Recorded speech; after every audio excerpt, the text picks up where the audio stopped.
जब भी हम मंदिर में या घर पर पूजा करते हैं तो भगवान को भोग चढ़ाते हैं, लेकिन भगवान को भोग चढ़ाने से पहले उसे तैयार करना ज़्यादा महत्वपूर्ण होता है।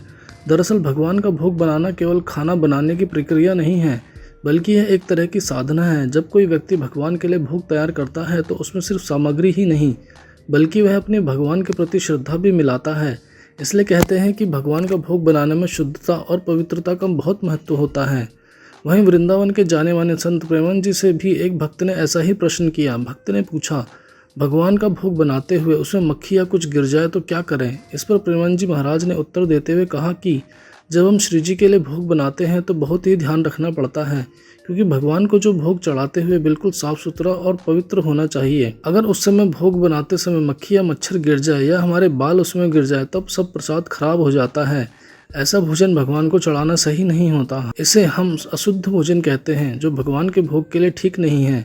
इसलिए अगर ऐसा कुछ हो जाए तो नया भोग बनाना चाहिए। आगे प्रेमानंद जी महाराज ने कहा कि इसलिए जब भी भोग बनाने बैठे तो सबसे पहले अपने बालों को अच्छे से कपड़े से बांध लेना चाहिए। बाल नीचे ढीले नहीं होने चाहिए ताकि वे गिरे नहीं। साथ ही खाने पीने की जगह बिल्कुल साफ होनी चाहिए ताकि मक्खियाँ या मच्छर भोग में ना गिरें।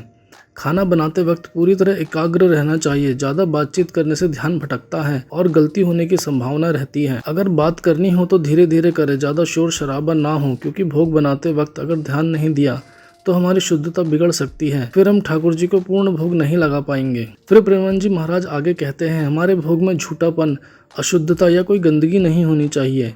पूरी साफ सफाई और ईमानदारी से भोग तैयार करना चाहिए, तभी भगवान को प्रसाद चढ़ाने पर वह प्रसन्न होते हैं और हमारे पाप धुल जाते हैं। ऐसे भोग से हमारी बुद्धि भी शुद्ध होती है और मन को शांति मिलती है।